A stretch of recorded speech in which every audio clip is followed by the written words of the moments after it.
All right, welcome to day 7 of our 100 days of VibeCoding games. Just released the day 6 today as well, because on the actual day 6, as I mentioned in that video, I had some technical difficulties. But let's go ahead and get right to it here with our 7th video in this 100 days of VibeCoding games thing. We're using Visual Studio Code in agent mode, GPT 4.1, and we're going to have it make a Pong clone. And we'll say in JavaScript as well. The reason I keep doing things in JavaScript is it's just easy to kind of demonstrate live exactly what's happening and then do improvements and see those improvements quickly and all that stuff. We could just as easily do stuff in Python or whatever, but it's also easier for me to manage this in OBS Studio as well. All right, so there's the HTML. It looks like it put the JavaScript inside of the HTML, which is fine for a small thing like this. Click keep on, and we're going to do boom. Okay. Oh, is it already set up to be 2-player? So let me see. Okay, cool. It's moving super fast. This is actually pretty challenging to do as one person.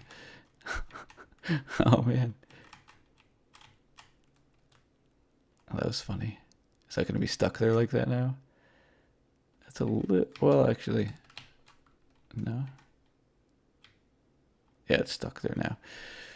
That's a little glitch. Let's start it over here. Oh, geez.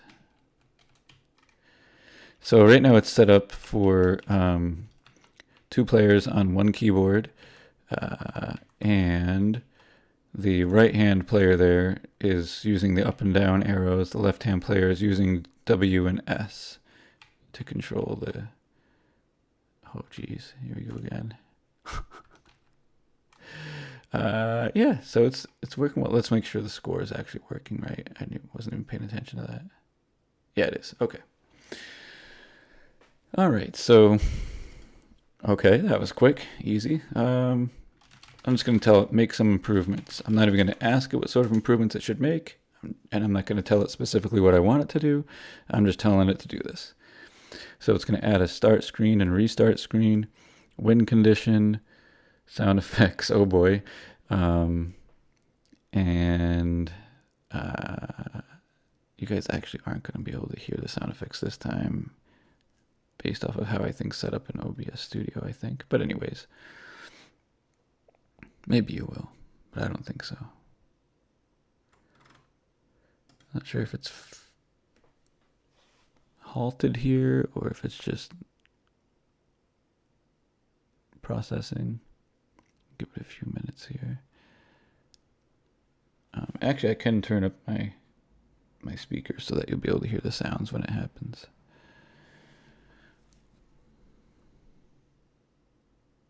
Yes.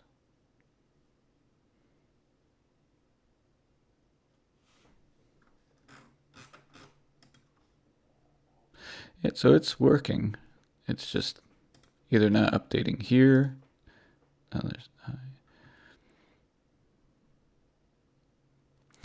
Let's see, while it's doing that, let's think of some other improvements we could possibly make to this, right? Well, as with the breakout clone, you could have in here remote peer-to-peer multiplayer, right? That could be pretty difficult with this because of how quickly the ball moves at times, and even just like so many milliseconds of lag would be an issue. There's ways sort of around that, but that would be a potential issue.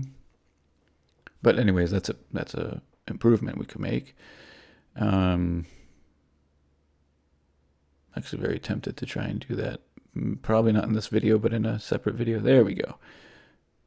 No response was turned. All right, we'll just have it try again. If it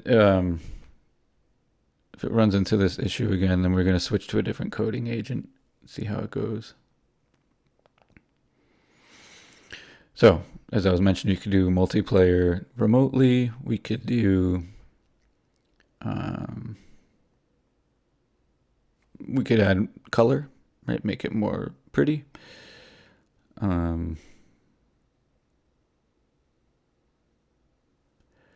What else could you add? Difficulty settings, kind of. You could potentially do a handicap setting for a player. So you could say, like, I don't know, if player 2, for instance, needed a handicap, maybe it's a kid or something like that, and they don't move as quickly, their reflexes aren't as fast, you can make it so that the ball suddenly starts to move slower once it's on their half of the screen. That's an idea. Or even just when the ball is heading in their direction, it's going slower. It looks like this is gonna take forever. So we're gonna switch to 3.7 Sonnet and just hit the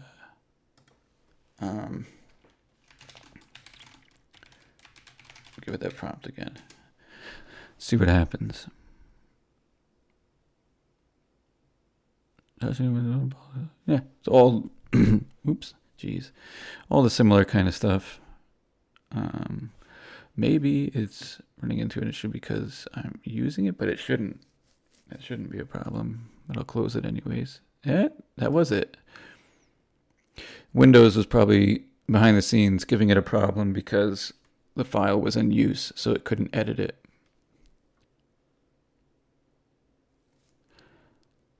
That was silly on my part. Unless that was just coincidence when I closed it. I'm going to have to keep it in mind for future things. That never even dawned on me. Because I've run into issues before, and that may well have been the cause of those issues.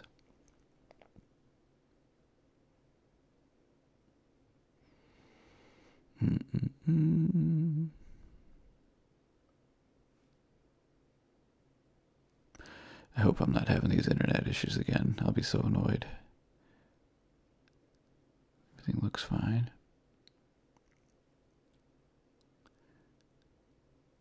It seems like it's 6 lines. There it goes. Good.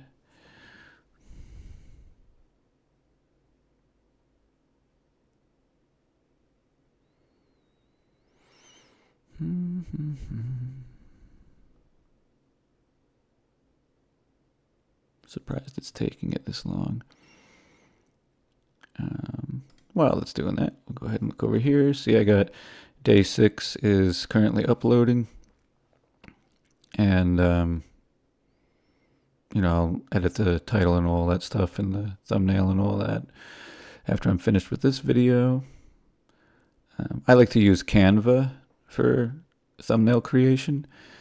It just makes it super easy. I use like a free trial here and there. And sometimes if I'm doing a lot of stuff, I'll go ahead and actually buy a subscription for a couple months or a year or something. One thing that's nifty to do with AI as well that I find like tedious to do myself is timestamps and descriptions for videos. I have, AI, whether it's like Gemini or something like that, come up with the timestamps and description for me, and then I go in and I modify them if necessary. Sometimes it's spot on. A lot of times it needs little tweaks here and there. But just a little inside peek there. These videos down here are old videos, 6 years old or whatever, from when I was teaching. Oh, that's funny. Why would it do that? Oh, that's cool. It actually tried to open it itself.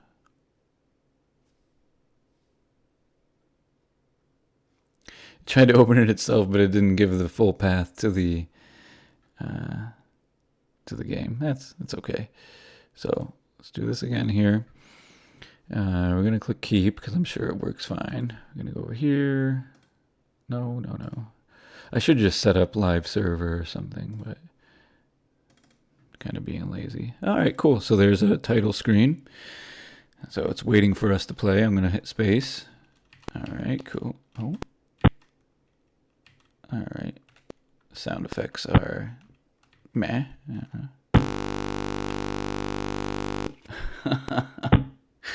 Oh, that was funny. Oh, that's actually a good way to get out of that bug. I should tell it about that bug at some point, but yeah. I mean, the sound effect could be better, but hey. Cool. And space pauses. That's great. It tells you what the controls are. Good. Those are great improvements. So I think that's a good start with the Pong game. Again, we'll revisit this in the future, add some things. I'm most excited about adding the real-time peer-to-peer over WebRTC. It's something you can do in JavaScript, so we'll touch on that with a lot of the games actually over the course of these 100 days. But that's enough for now. If you like this video, like, subscribe, share, all that good stuff. Comment, let me know what you think I should do next and what I could do better or what you'd like to see. And until next time, happy coding.